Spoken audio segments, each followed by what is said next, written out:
आज के इस वीडियो में बात करेंगे जेएसएससी के द्वारा एक न्यू नोटिफिकेशन और यहाँ बहुत बड़ी भर्ती के बारे में। ठीक है, तो इसके बारे में सारे इन्फॉर्मेशन देंगे एक एक करके कि क्या यहाँ पे जॉब अपडेट निकल के आई है, वो भी जेएसएससी की तरफ से निकाला गया है। तो चलिए इस वीडियो को शुरू करते हैं, सारे इन्फॉर्मेशन एक एक करके बताते हैं। पहला अगर बात करें तो ये आपका विज्ञापन संख्या 14/2022, जिसमें से आपका यहाँ पे पोस्ट ग्रेजुएट प्रशिक्षण शिक्षक ये आपका प्रतियोगिता परीक्षा 2022 जो कि नियमित भर्ती निकाली गई है। इसमें से हम बता दें आपको यहाँ पे पोस्ट ग्रेजुएट कैंडिडेट के लिए ये आपका शिक्षक के लिए बहुत बड़ी भर्ती निकाला गया है। ठीक है, जो कि ये जेएसएससी निकाली है। इसके बारे में सारी इन्फॉर्मेशन एक एक करके बताते हैं कि कौन कौन सा डिपार्टमेंट से कितने यहाँ पे वैकेंसी निकाली गई है और कौन कौन सा यहाँ पे आपको क्या यहाँ पे क्वालिफ़िकेशन होगी, सारी इन्फॉर्मेशन एक एक करके बताते हैं। पहला अगर यहाँ पे बात करें परीक्षा शुल्क की, तो ये परीक्षा शुल्क आपका यहाँ पे 100 रुपीज़ रखी गई है। नेक्स्ट यहाँ पे SC/ST कैंडिडेट के लिए आपका 100 ये आपका 50 रुपीज़ रखा गया है, जिसमें से ये जो है नॉन रिफंडेबल फ़ी होगा। नेक्स्ट यहाँ पे बात करते हैं कि क्या यहाँ पे जो निकाली गई है नियमित जो कि नियुक्ति सीधी भर्ती, जिसमें से हम यहाँ पे बात करेंगे कि क्या यहाँ पे पहला अगर यहाँ पे बात करें कि इसमें से क्या यहाँ पे शिक्षक के लिए आपका यहाँ पे क्वालिफ़िकेशन और पद रखी गई है, इसके बारे में पहला अगर यहाँ पे बात करें तो ये आपका स्नातकोत्तर जो कि प्रशिक्षित शिक्षक जीव विज्ञान यानी कि बायोलॉजी के टीचर के लिए ये आपका निकाला गया है, जिसमें से 218 सीटें निकाली गई है। टोटल अगर बात करें तो 218 सीटें निकाली गई है। तो यहाँ पे देख सकते हैं कि कैटेगरी वाइज यहाँ पे सीट यहाँ पे डिस्ट्रीब्यूट कर दिया गया है। जैसे अनारक्षित के लिए 94, ठीक है, ये आपका अत्यंत ये आपका अनुसूचित वर्ग के लिए आपका यहाँ पे 22, ठीक है, अनुसूचित जनजाति के लिए 55, अनुसूचित जाति के लिए 22, ठीक है। इस प्रकार से BC1 के लिए यहाँ पे 23, BC2 के लिए 22, इस प्रकार से यहाँ पे सीट डिस्ट्रीब्यूट कर दिया गया है। ठीक है, नेक्स्ट यहाँ पे बात कर लेते हैं दूसरा, जो कि ये आपका पोस्ट है, जिसमें से पोस्ट ग्रेजुएट के कैंडिडेट के लिए ही है, जिसमें प्रशिक्षित शिक्षक जो कि रसायन शास्त्र के लिए निकाला गया है। इसमें से अगर सीट की बात करें तो 227 सीट निकाली गई है इसमें, जैसे कि आप यहाँ पे देख पा रहे हैं। ठीक है, नेक्स्ट यहाँ पे बात करें तीसरा, तो ये आपका यहाँ पे जो निकाली गई है ये आपका भूगोल के टीचर के लिए निकाला गया है, जिसमें से पोस्ट ग्रेजुएट के कैंडिडेट अप्लाई कर पाएंगे। इसकी सीट की बात करें तो टोटल 164 सीटें निकाली गई है, जैसे कि आप यहाँ पे देख पा रहे हैं। इसकी कैटेगरी वाइज यहाँ पे सीट जो है आपका डिस्ट्रीब्यूट कर दिया गया, जैसे अनारक्षित के लिए 78 रखी गई है, ठीक है, अनुसूचित जाति के लिए 39, अनुसूचित जाति के लिए यहाँ पे अनुसूचित जनजाति के लिए 39, अनुसूचित जाति के लिए 13, ठीक है, BC1 के लिए 17, BC2 के लिए 1 सीटें निकाली गई है। इस प्रकार से यहाँ पे सीटें यहाँ पे डिस्ट्रीब्यूट कर दिया गया है। नेक्स्ट यहाँ पे बात कर लेते हैं, ये जो है आपका यहाँ पे हिंदी के टीचर के लिए निकाला गया है, जैसे कि आप यहाँ पे देख पा रहे हैं। ये आपका 163 यानी कि 163 सीटें पे निकाली गई है। ठीक है, तो इस प्रकार से यहाँ पे सीट यहाँ पे दे दिया गया है, जैसे कि आप यहाँ पे देख पा रहे हैं। नेक्स्ट यहाँ पे बात कर लेते हैं। नेक्स्ट जैसे कि आप यहाँ पे देख पा रहे हैं, ये जो है आपका यहाँ पे अर्थशास्त्र से यहाँ पे टीचर की भर्ती निकाली गई है, जिसमें से 167 पद पे ये भी निकाली गई है। कैटेगरी वाइज यहाँ पे दे दिया गया है, सीट डिस्ट्रीब्यूट कर दिया गया है, जैसे कि आप यहाँ पे देख पा रहे हैं। नेक्स्ट यहाँ पे बात करते हैं इतिहास यानी कि हिस्ट्री के लिए टीचर निकाली गई है, जिसमें से 182 टोटल सीटें यहाँ पे निकाली गई है, जैसे कि आप यहाँ पे देख पा रहे हैं।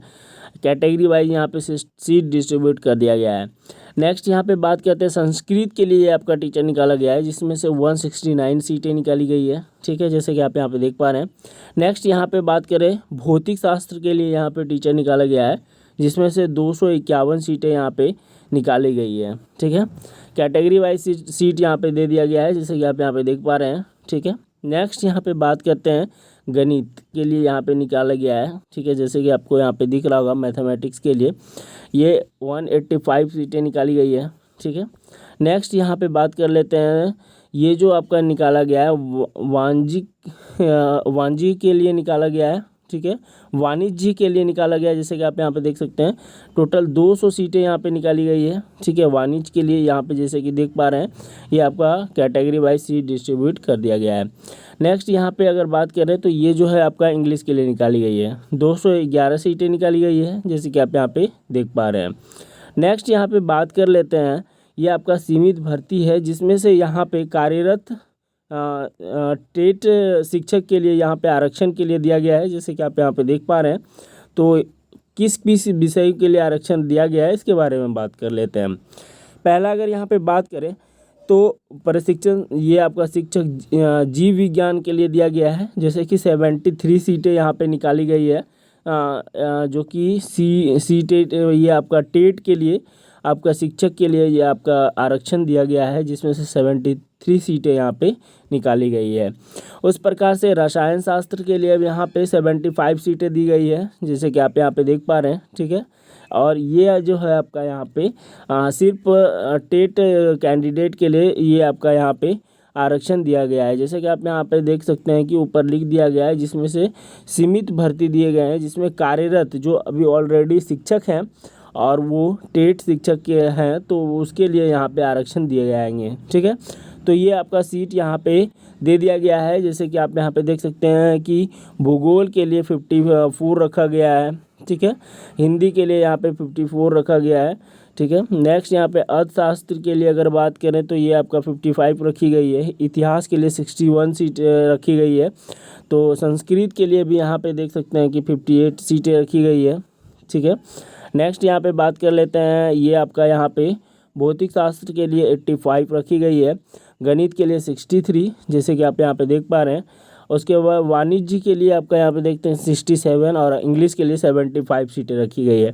इस प्रकार से सीटें यहाँ पे करेंट और यहाँ पे ऑलरेडी जो कार्यरत टीचर हैं उनके लिए भी ये अलग से ये आपका सीटें निकाली गई है।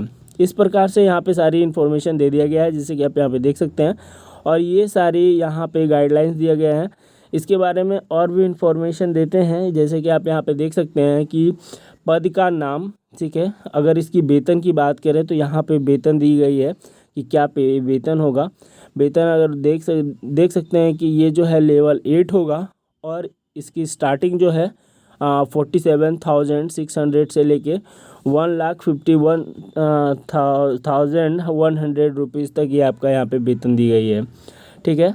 ये जो है आपका यहाँ पे सारी यहाँ पे आपकी जो पद होगी उसके यहाँ पे दे दिया गया है पद का नाम, ठीक है। अगर यहाँ पे शैक्षणिक योग्यता की बात करें तो यहाँ पे सारी शैक्षणिक योग्यता मेंशन कर दिया गया है।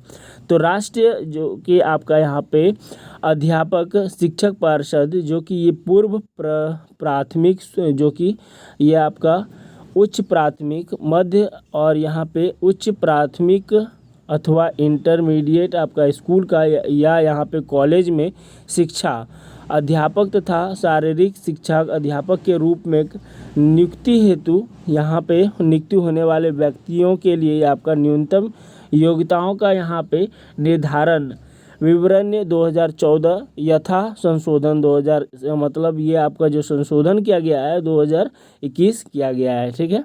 तो 14 में जो आपका यहाँ पे गाइडलाइंस थी उसे चेंज करके यहाँ पे संशोधन 2021 के यहाँ पे सुसंगत ये आपका प्रावधानों के अनुसार यहाँ पे निम्नलिखित क्या क्या क्या यहाँ पे चेंज किया गया है इसके बारे में बात कर लेते हैं।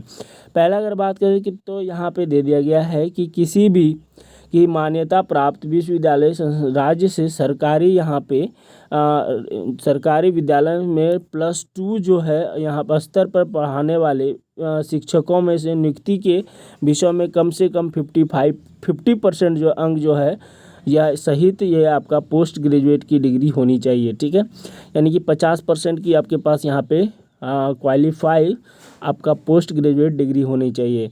राष्ट्र अध्यापक शिक्षा परिषद के मान्यता प्राप्त संस्था से शिक्षक जो है आपका यहाँ पे आप स्नातक से बीएड की आपके पास डिग्री होनी चाहिए, ठीक है। ग्रेजुएशन जो है आपका यहाँ पे ग्रेजुएशन के बाद बीएड की डिग्री यहाँ पे दे दिया गया है कि होनी चाहिए। नेक्स्ट यहाँ पे बात कर लेते हैं, दिया गया अथवा यहाँ पे दिया गया है 13/11/2002 को अधिसूचना राष्ट्रीय अध्यापक शिक्षा परिषद मान्यता प्राप्त के लिए आवेदन प्राप्त जमा करने के लिए समय सीमा यहाँ पे अध्यापक शिक्षक कार्यरतों की आप मान्यता के लिए मापदंड और मापों का यहाँ पे निर्धारित तथा नए पाठ्यक्रम अथवा प्रशिक्षण स्वरूप के लिए यहाँ पे अनुसूचित 2002 ये आपका 10/12/2007 को अधिसूचना राष्ट्रीय अध्यापक शिक्षक पार्षद मान्यता प्राप्त मापदंड कार्यविधि विवरण 2007 के अनुसार किसी भी मान्यता प्राप्त विश्वविद्यालय से राज्य में सरकारी या विद्यालय में 10+2 स्तर पर पढ़ाए जाने वाले विषयों में से किसी भी नियुक्ति के विषयों में आपका पोस्ट ग्रेजुएट कम से कम यहाँ पे 55% अंक जो है सहित जो है पोस्ट ग्रेजुएट तथा राष्ट्रीय अध्यापक शिक्षा परिषद मान्यता प्राप्त संस्था से शिक्षक में आपका स्नातक की डिग्री होनी चाहिए। ठीक है, तो ये आपका अथवा में दिया गया है। ठीक है, नेक्स्ट यहाँ पे बात कर लेते हैं, ये भी आपका यहाँ पे इसी प्रकार से आपका यहाँ पे सारे जो आपका यहाँ पे ये पद का नाम जो दिया गया है उसी अनुसार से यहाँ पे शैक्षणिक अनुसार शैक्षणिक योग्यता क्या क्या होनी चाहिए वो आपका यहाँ पे मेंशन कर दिया गया है। उसके अलावा यहाँ पे आपका सबसे इम्पोर्टेंट आपको यहाँ पे बता दें, ये जो आपका उक्त अनिवार्य शैक्षणिक योग्यता प्रशैक्षणिक योग्यता के अतिरिक्त जो है अभ्यर्थी 10th और यहाँ पे इंटरमीडिएट यानी कि 12 कक्षा झारखंड राज्य से अवस्थित मान्यता प्राप्त शैक्षणिक संस्था से उत्तीर्ण होना अनिवार्य होना होगा। ठीक है, अथवा यहाँ पे दिया गया है अभ्यर्थी स्थानीय रीति रिवाज भाषा एवं परिवेश का ज्ञान भी आपका यहाँ पे अनिवार्य रखी गई है। तो इस प्रकार से यहाँ पे सारा मेंशन कर दिया गया है जैसे कि आप यहाँ पे देख सकते हैं। चलिए नेक्स्ट बात करते हैं न्यूनतम शैक्षणिक योग्यता। ये आपका यहाँ पे सारी चीज़ें दे दिए गए हैं, मेंशन कर दिया गया है और ये आपका प्रतियोगिता स्तर पे भी आपका यहाँ पे सारी चीज़ मेंशन किया गया है। नेक्स्ट यहाँ पे बात कर लेते हैं कि और भी क्या क्या इन्फॉर्मेशन इंपॉर्टेंट दिया गया है इसके बारे में।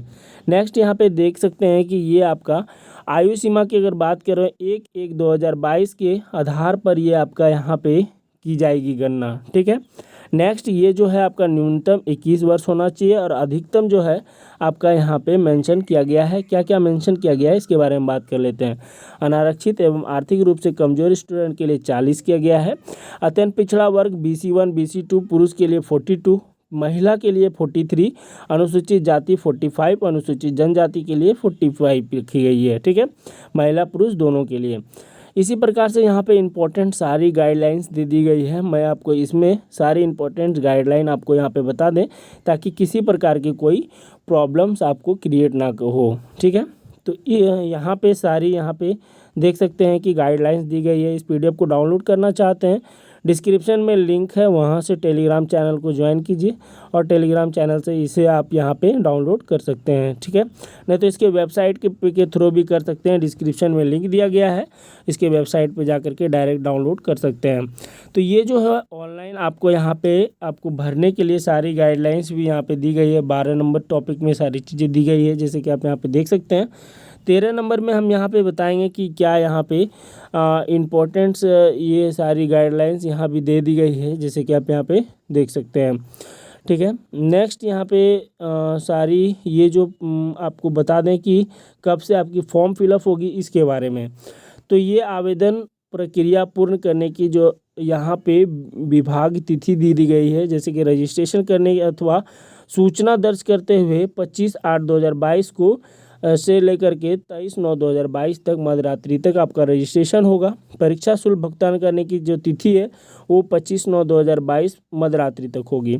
फ़ोटो सिग्नेचर अपलोड करने का जो तिथि है वो 27/9/2022 तक होगा और ये आपका 29/9/2022 से लेकर के 1/10/2022 मध्यरात्रि तक किसी भी प्रकार का आपका त्रुटि होता है तो वो आपका अवधि सुधार करने के लिए दी जाएगी। नेक्स्ट यहाँ परीक्षा शुल्क भुगतान करने की प्रक्रिया भी यहाँ पे दी गई है जैसे कि आप यहाँ देख सकते हैं। पदों का ये आपका विकल्प दिया गया है, परीक्षा का स्वरूप दिया गया है कि परीक्षा यहाँ पे देख सकते हैं कि ये आपका CBT मोड पे आपका परीक्षा होगा जैसे कि आप यहाँ पे देख सकते हैं। नेक्स्ट यहाँ पे बात करते हैं परीक्षा का स्वरूप पाठ्यक्रम, परीक्षा किस किस स्वरूप में होंगे। तो पहला अगर परीक्षा एक चरण ये आपका मुख्य परीक्षा ली जाएंगी। ठीक है, उसके बाद यहाँ पे परीक्षा के में सभी प्रश्न जो है यह वस्तुनिष्ठ जो कि इस प्रकार से दिए रहेंगे जैसे कि प्रथम पत्र में एक प्रश्न का पूर्ण अंक 1 होंगे रहेंगे। ठीक है, जबकि दूसरे पत्र में जो है आपका एक प्रश्न का पूर्णांक 2 अंक होंगे। ठीक है, तो पहला जो एग्ज़ाम होगा उसमें से एक क्वेश्चन का 1 मार्क्स रहेगा और दूसरा पत्र का जो एग्ज़ाम होगा उसमें एक प्रश्न का 2 मार्क्स होगा।